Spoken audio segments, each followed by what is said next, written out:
Hello. కానమోకు కథావచనం మోహనవచనం పరిజ్ఞాన హితభాండం నిత్య చదువరి శ్రోతలకు ఆహ్వానం. నమస్కారం. చదవదగునెవరు రాసిన తదుపరి చదివిన వెంటనే మరువక పలువురికి వినిపింపబూనిన అది ఏ పరిజ్ఞాన హితభాండమౌపో మహిళ మోహనవచనమై విరాజిల్లు. పరిజ్ఞాన హితభాండం లక్ష్యం ప్రతివారీ సమాచార హక్కు. ఆస్ఫూర్తితోనే ఇప్పుడు మన కానమోకు కథావచన శ్రోతలకు ప్రముఖుల జీవిత విశేషాలు శీర్షికన వినిపించబోతున్న అంశం నివాళి రచన మహమ్మద్ గౌస్ అందజేయగా, బెంగుళూరు నాగరత్నమ్మ 147వ జయంతి. ఈ నివాళి మన కానమోకు కథావచన శ్రోతల ద్వారా మీ కానమోకు స్వరంలో వినిపిస్తాను. ఇక వినండి. బెంగుళూరు నాగరత్నమ్మ 147వ జయంతి నివాళి. ఇక వినండి.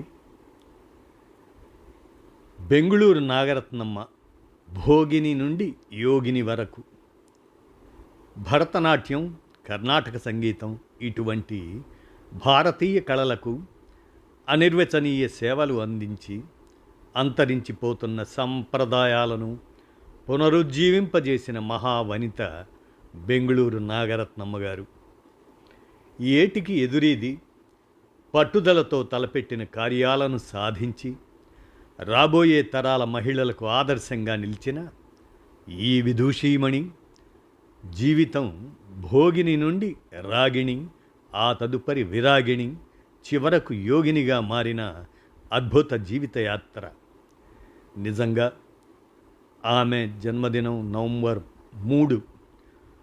ఆ జ్ఞాపకంగా ఆమె కథను కాలక్రమంలో గాఢమైన భావాలతో తిరిగి విందాం.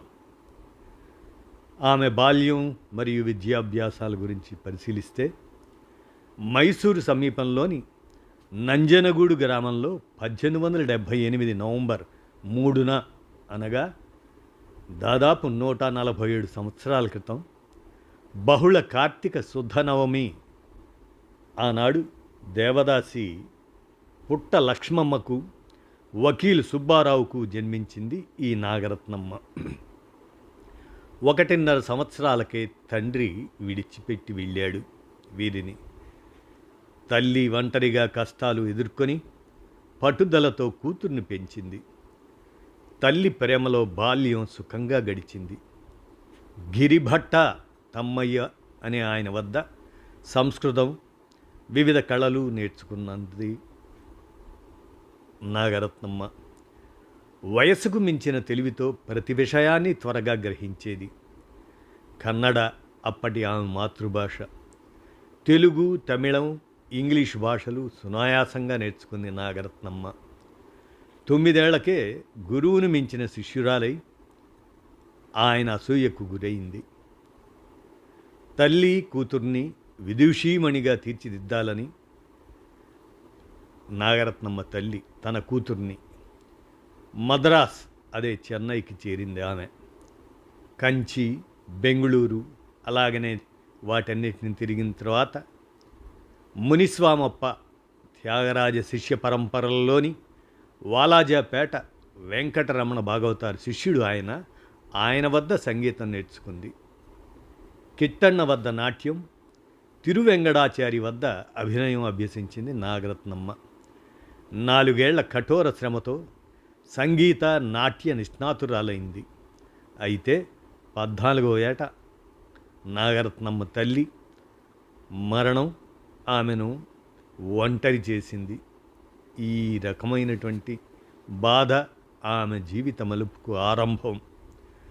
ఇక మరి ఆమె దిగ్విజయాలను మనం పరిశీలిస్తే, 1892 వర్షాకాలంలో మైసూరు మహారాజా, ఆయన ఆస్థాన సంగీతకారుడు వీణ శేషన్న వారి ఇంట్లో నాట్య ప్రదర్శనతో రంగప్రవేశం చేసింది నాగరత్నమ్మ. సంప్రదాయ శుద్ధత, ఉచ్చారణ స్పష్టత, కంఠమాధుర్యం, కల్పనా సౌందర్యంతో విద్వాంసులను ఆకట్టుకుంది. వినయంతో నమస్కారం చేసిన ఆమె త్వరలోనే మహారాజ కొలువులో స్థానం సంపాదించింది. ఆమె పేరు దశ దిశలా వ్యాపించింది. తల్లి ప్రతిన నెరవేర్చింది నాగరత్నమ్మ. 25వ ఏట అంటే 1903 సంవత్సరం గురువు మునిస్వామప్ప మరణం మరో మలుపైంది ఈమె జీవితంలో, నాగరత్నమ్మ జీవితంలో. మైసూరు నుండి మద్రాసు చేరి రాజరత్న ముదలియార్ ఆయన ప్రాపకం పొందింది. వీణ ధనమ్మాళ్ అనే ఆమె ఈమె స్నేహితురాలైంది. పూచి శ్రీనివాస అయ్యంగారు వారి ప్రోత్సాహం ఈమెకు లభించింది. ఇంటి కచేరీలు, భజనలకు విద్వాంసులు తరలివచ్చేవారు. దక్షిణ భారతం మొత్తం పర్యటించి దిగ్విజయం సాధించింది. రాజమహేంద్రవరంలో శ్రీపాద కృష్ణమూర్తి శాస్త్రి గండపెండేరం, 1949లో గృహలక్ష్మి స్వర్ణకంకణం అనేవి నాగరత్నమ్మ ప్రతిభకు సాక్ష్యాలు. ఇక సాహిత్య సేవ, రాధికా స్వాంతనం అనే విషయాలను పరిశీలిస్తే తంజావూరు మహారాజు ప్రతాపసింహ ఆస్థాన వేశ్య ముద్దుపళని ఆమె రచించిన రాధికా సాంతనం అదే కృష్ణ అత్త రాధ పెంపకం, శ్రీకృష్ణునితో వివాహం ఇలాంటి వర్ణనను తిరుపతి వెంకట కవులు శ్రవణానందంలో చదివి తప్పులు గుర్తించింది. వ్రాతప్రతులు సేకరించి 1911లో వావెళ్లవారి ద్వారా పరిష్కృత సంస్కరణ ప్రచురించింది నాగరత్నమ్మ. శృంగారభరితమైన రచనను విక్టోరియన్ యుగంలో రాచరిక వ్యవస్థలో ప్రచురించటం సవాలు. ఆ రోజుల్లో మగ ద్వంద్వ ప్రమాణాలను నిరసిస్తూ స్త్రీ కోరికను సిగ్గుచేటుగా ఎందుకు చూడాలి అని ప్రశ్నించింది నాగరత్నమ్మ. బ్రిటిషరు నిషేధించారు.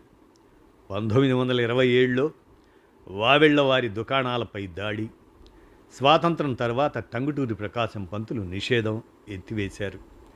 1952లో అది ఆమె మరణ సంవత్సరం. అది మరలా ఆ తర్వాత తిరిగి విడుదలైంది అది. ఇక ఇతర రచనలను మనం పరిశీలిస్తే శ్రీ త్యాగరాజ అష్టోత్తర శతనామావళి, అది సంస్కృతంలోను, మద్యపానం తెలుగు సంభాషణ అదియు, అలానే దేవదాసి ప్రబోధ చంద్రోదయం అనేటువంటి తెలుగులోను, పంచీకరణ భౌతిక వివేక విలక్కం అనేది తమిళంలోను. ఈ విధమైనటువంటి ఆమె రచనలు ప్రశస్తనీయాలు. ఇక సంగీత శైలి మరియు సేవల గురించి పరిశీలిస్తే త్యాగరాజ కృతులంటే అపార ఇష్టం నాగరత్నమ్మకు. సాహిత్యాన్ని హృదయంలో హత్తుకొని పాడేది ఆమె. కన్నడ దేవరనామాలు ఆసక్తిగా ఆలపించేది నాగరత్నమ్మ. స్త్రీ కంఠమాధుర్యం, పురుష స్వరగాంభీర్యం మేళవించిన గొంతు ఆమెది. నాట్య అభినయ పరిజ్ఞానంతో భావభరిత సంగీతం, ఇక కచేరీల్లో రాగాలాపనకు ప్రాధాన్యం, యదుకుల కాంభోజి రాగం తప్పనిసరి ఆమె కచేరీల్లో. ఇలా త్యాగరాజ సేవ, విరాగం నుండి యోగం వరకు మనం పరిశీలిస్తే 1900 సంవత్సరం చివరి నుంచి 1952 వరకు. కూతురు చిన్న వయసులోనే మరణం, నాగరత్నమ్మ గారి కూతురు. ఆమె పోషకుడిగా పెంచిన పిల్ల తల్లిదండ్రులు పాలలో విషం కలిపి చంపే ప్రయత్నం చేయటం, పిల్ల భయపడి నిజం చెప్పటంతో తప్పింది. ఈ ఘటన మనస్సును కలచివేసి ఆమెకు ఐహిక విరక్తి కలిగించింది నాగరత్నమ్మకు.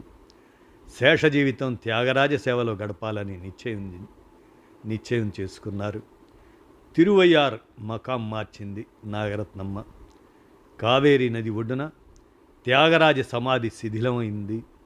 తంజావూరు రాజులు, రెవెన్యూ అధికారుల సహాయంతో ఆ స్థలం సొంతం చేసుకుని నాగరత్నమ్మ పరిశుభ్రం చేయించి గుడి గోడలు కట్టించింది నాగరత్నమ్మ. మద్రాస్ ఇంటిని అమ్మి ఆమె సంపద ఆభరణాలు ఖర్చు పెట్టి 1921 అక్టోబర్ 27న పునాది వేసి 1925 జనవరి 7న కుంభాభిషేకం పూర్తి చేసింది త్యాగరాజ సమాధికి. 1938లో మంటపం, పాకశాల నిర్మాణం జరిపి 1946లో త్యాగయ్య చిత్రం ఆ సందర్భంగా చిత్తూరు నాగయ్య గారి సలహాపై త్యాగరాజ నిలయం అనే సత్రాన్ని కట్టించారు. నాగరత్నమ్మ గారికి బిరుదులు అవి పరిశీలిస్తే ఆమెకు విద్యాసుందరి, గాన కళాప్రవీణ, త్యాగ సేవాసక్త అనేటువంటి బిరుదులు ఆమెకు ఉన్నాయి. 1952 మే 19న త్యాగరాజుని తలుచుకుంటూ ప్రాణత్యాగం చేశారు నాగరత్నమ్మ. త్యాగరాజ సమాధి ఆలయానికి ఎదురుగా జోడించిన చేతులతో నమస్కార ముద్రలో శిలావిగ్రహం నాగరత్నమ్మది నేటికి ఆ మహానుభావునికి సాష్టాంగ నమస్కారం చేస్తూ నిలిచి ఉంది. ఇలా నాగరత్నమ్మ జీవితం కష్టాల మధ్య పుష్పించిన కళాసేవ, స్త్రీ స్వాతంత్ర్యం, ఆధ్యాత్మిక ఎత్తులకు సాక్ష్యం. ఆమె ఆదర్శం యుగాలు దాటి ప్రేరేపిస్తుంది మహిళామణులందరినీ కూడా. ఇదండి ప్రముఖుల జీవిత విశేషాలు శీర్షికన బెంగుళూరు నాగరత్నమ్మ గారి జీవిత విశేషాల్లో 147వ జయంతి నవంబర్ 3, 2025 సందర్భంగా మహమ్మద్ గౌస్ వారు విరచించి అందజేసిన ఈ నివాళి రచనను మన కానమోకు కథావచన శ్రోతలకు ప్రముఖుల జీవిత విశేషాలు శీర్షికన ఈ అంశాన్ని వినిపించాను. విన్నారుగా. ధన్యవాదాలు.